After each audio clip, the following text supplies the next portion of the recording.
1.1 से ही करा रहा हूँ आपको। पहले क्वेश्चन पर आ जाइए आप।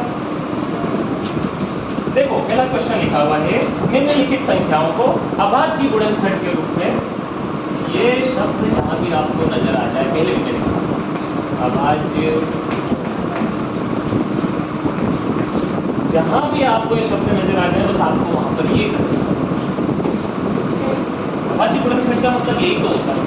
इसको एलसीएम और इसको एलसीएम नहीं कहा जाता है। एलसीएम और एलसीएम तो दो संख्याओं का होता है। जब दो संख्या या तीन संख्या चार आ जाए तो एलसीएम और एलसीएम निकलता है, लेकिन एक संख्या का कोई एलसीएम और कोई एलसीएम निकलता तो उसका तो अभाज्य गुणनखंड होता है। मतलब कि ये होता है कुछ भी नहीं। किससे देंगे अपन? दो संधि जीरो का। अब किससे देंगे? दो दिया, कितना बचा? दो पंजे। किससे देंगे? पाँच और सात और सात एकम। तो टुकड़े क्या बने? दो गुणी दो गुणी पाँच गुणी सात। बस यही अभाज्य गुणनखंड है। अभाज्य का मतलब होता है उसको कोई भाग नहीं लगा सकता। कोई भाई ऐसा ही होता है। अभाज्य का मतलब क्या होता है? उसको कोई भाग, देखो सारे टुकड़े तुम ऐसे ही देख रहे हो कि जो सब अभाज्य संख्या है इनको कोई भाग लगा सकता, इसलिए इसको अभाज्य गुणनखंड कहते हैं। देखो यही कि दूसरा सवाल भी आप देख लो, ये भी मोस्ट आई है, कई बार एग्जाम में आया। 156 है, किससे जाएगा? दो सती एक बचा, दो अठी, किससे देंगे? दो दिया, कितना बचा? दो नाम, किससे देंगे? तीन एकम, तीन दिया, किससे देंगे? 13 एकम। टुकड़े क्या बने इसके? दो गुणी दो गुणी तीन गुणी 13। अब आप सारी संख्याओं को देख रहे होंगे तो सारी संख्या कैसी है? अभाज्य है। इसलिए इन्हें क्या कहा जाता है? अभाज्य गुणनखंड कहा जाता है। देखो अच्छी बात ये है कि आपको कोई ज्यादा नहीं दिए, दो ही ऐसे दिए हैं जो महत्वपूर्ण बनते हैं, बार बार आते हैं। ज्यादा आपको बड़ा कोई डिजिट एग्जाम में आने वाला, ज्यादा बड़ा डिजिट इससे अच्छा तो आपसे एलसीएम और एचसीएफ के क्वेश्चन ज्यादा करेगा। ठीक है, बता लीजिए दोनों को।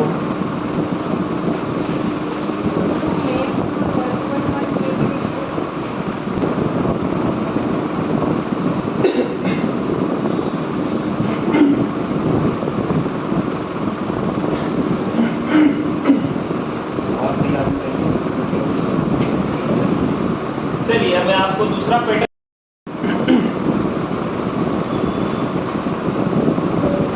चलिए एलसीएम और एचसीएफ आपको एग्जाम में 100% ये जो पैटर्न है आपको देखने को मिलेगा ही मिलेगा। पेपर बनाने वाला एक अध्याय से कुछ देना अगर उसको चाहता है तो एलसीएम और एचसीएफ का छोटा मोटा क्वेश्चन जरूर देता ही देता है। त्रैमासिक के पेपर में आपको देखा, अर्धवार्षिक में भी अगर आप बिल्कुल देखेंगे प्री बोर्ड का अगर पेपर होगा तो वहाँ भी आपको एलसीएम एचसीएफ मिलेगा और वार्षिक में भी एलसीएम और एचसीएफ आएगा। इसलिए एलसीएम एचसीएफ को आप अच्छे से अच्छे करने की कोशिश करें, सीखने की कोशिश करें। चलिए पहला क्वेश्चन है आपको 26 और 91। जानते हो आप कि एचसीएफ जो होता है वो तो निकलता है अलग अलग, लेकिन एलसीएम जो होता है वो निकलता है साथ साथ 26 और 91। ठीक है, चलिए 26 पर आ जाइए। किससे देंगे? दो एकम, दो दिया, किससे देंगे? 13 एकम। ठीक है, 91 किससे जाएगा? 7 से, 7 एकम, कितना बचा? 7 दिया, किससे देंगे? 13 एकम। एचसीएफ का मतलब पता है क्या होता है कि क्या है ऐसा जो इधर भी है और इधर भी है? 13 आपको नजर आ रहा है, इसलिए एचसीएफ कितना हुआ? 13 हुआ। चलिए एलसीएम भी निकाल लेते हैं। 26 और 91 साथ साथ में देना होगा। ऐसा कोई नंबर है जो दोनों को डिवाइड कर दे, दोनों को भाग लगा दे? 13 से भी तो हो सकता है। 13 दूनी, अब 13 का पारा पढ़ो, 91 लेकर आओ। 13 एकम, 13 दूनी, 13 त्या, 13 चौक, 13 पंजे, 13 छंग, 13 सती, 2 और 7। अब आसान हो गया ना। अब 2 से देंगे 2 एकम 2, 7 का 7, और 7 से देंगे और 7 एकम। एलसीएम का मतलब क्या होता है? गुणा। किस किस का?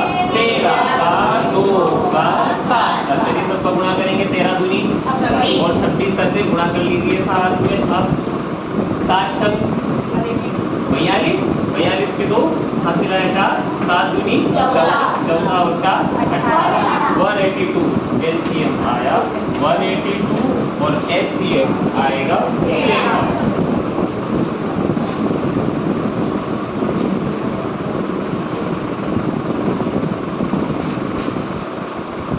चलो दूसरा क्वेश्चन करते हैं 510 और बाढ़। आपको पता है एलसीएम कैसे निकलता है? अलग अलग, यानी कि 510 का अलग, बाढ़ का अलग। चलिए पीछे जीरो है, किससे देंगे? 2 दूनी 1 बचा 2 पंजे 10, 1 बचा 2 पंजे 10, किससे देंगे? 5 से, बचो 5 एकम, किससे देंगे? 3 एकम, कितना बचा?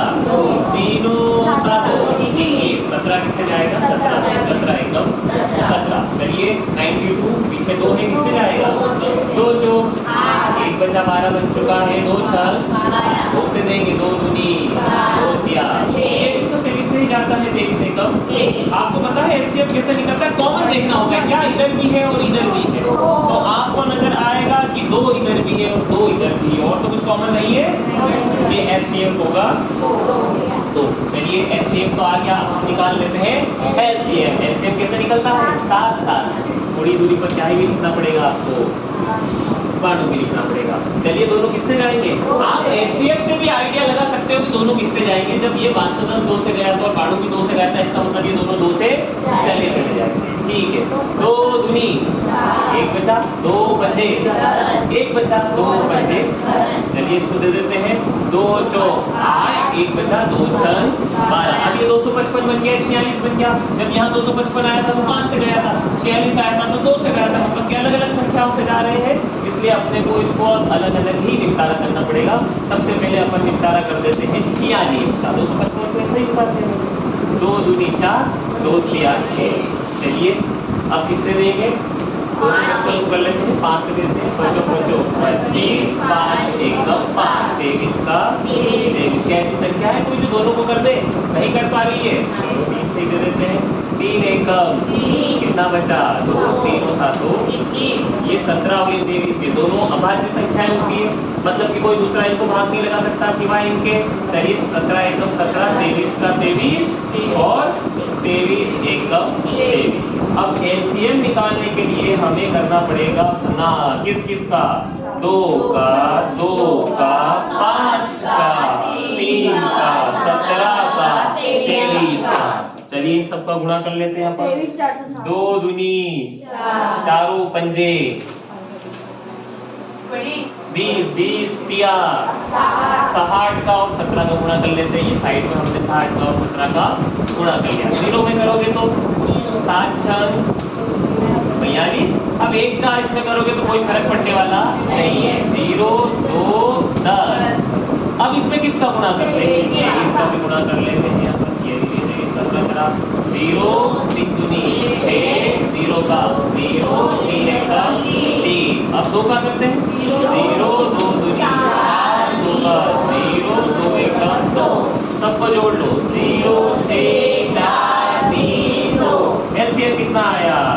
23 408। ये एलसीएम वो एलसीएम।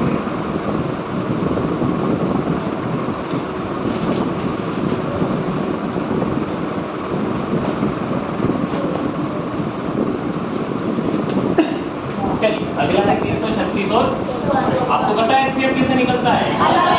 अलग। 336 का अलग और 54 का अलग। देखो मेरा बोर्ड ऐसा है तो मैं ऐसा करता हूँ, तुमको कैसा करना है? नीचे हाँ ये साइड में भी कर सकते हो, आपके स्पेस रहता है काफी, आप चाहे तो साइड में भी कर सकते हैं, लेकिन थोड़ा दूर आप कॉपी के अंदर एग्जाम में थोड़ा सा दूर आप करना तो थोड़ा साफ साफ नजर आएगा। गलती से भी ज्यादा आप पास में लेकर आ गए तो वो फिर डिस्प्लेस होना चालू करेगा। चलिए पीछे से किससे देंगे? 2 2 एकम 1 बचा 2 छल 1 बचा 2 अठी। किससे देंगे? 2 अठी 2 चौक 8। किससे देंगे? 2 चौक 2 दूनी 4। किससे देंगे? 2 दूनी 2 एकम 2। किससे देंगे? 3 7 21। किससे देंगे? अगर आप यहाँ पर 7 से दे देते तब भी कोई दिक्कत नहीं है, है ना? ऐसा कोई रूल नहीं है कि छोटी संख्या पहले होनी चाहिए, बड़ी संख्या बाद में होनी, कोई बात नहीं। आप 7 भी पहले दे दो, 3 बाद में दे दो, कोई फर्क नहीं।